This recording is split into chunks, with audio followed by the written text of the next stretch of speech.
Hello, ladies and gentlemen. We're back with another Power of Exemple episode. And today's episode is titled, What is the Meaning of Freedom? Have you ever thought about that? What is freedom? Freedom for me is everything, more specifically the absence of prison walls and the possibility of making my own choices. But freedom isn't just for those in captivity. As I've repeatedly said, freedom comes from within you. Yes, you heard me right. Freedom of mind is what makes us truly free, period. If we are mentally unfree, nothing will help us. We cannot be happy. We cannot enjoy.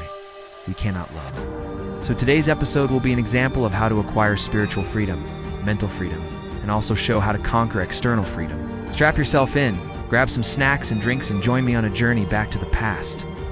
Let's get started. Something happened, and it wasn't something beautiful. Like any child, I would cry or go out to play, just to not hear the shouting and swearing. The sad truth, I would only discover at school, around grades 6 to 8. That S, when I began to realize that the place where I had grown up and lived was completely different from what I had seen before. In fact, I was living in a nightmare without realizing it.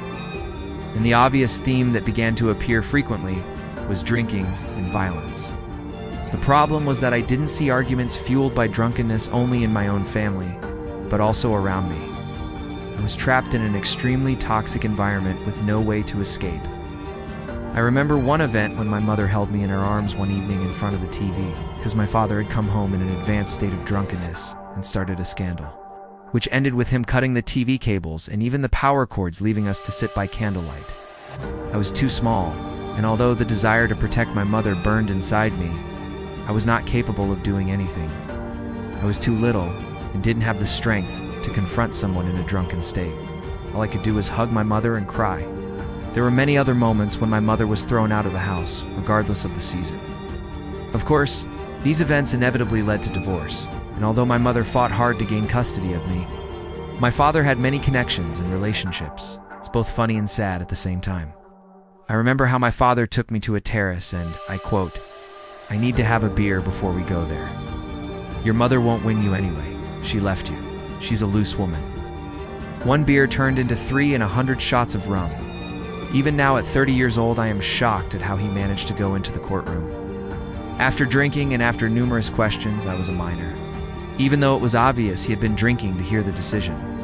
Case closed. You stay with your dad. Not to mention, as a minor child. Forced and pressured with things like ULL, end up living in garbage if you do and say what you're supposed to. Your mother won't take you, you'll end up a nobody without a home, so on. And I, the minor child, was forced by certain factors to say certain things. From here I began to make fictional decisions in my head, which would later turn into reality. On the way home from court, I had only one thought in my head. No, this is not and will not be my life. There must be something else. I just have to endure a little longer until I become stronger and can leave. Anyway, I couldn't have realized how things would be after the divorce. Let's say what was before was paradise, and only now was the real terror about to begin for me. I was about to be tested from all points of view. All my limits as a teenager would be put to extremely hard tests. But already having traumas and fears and the pressures of abuse, I was still just a lamb, let's say. With a strong psyche and a vision 180 degrees different from the reality I was in. Conclusion, from the first traumas, I had already begun to dream of a completely different reality. In our minds, certain questions arise when we live through or survive a toxic environment. Traumas or abuse. Questions like, why is this happening to me?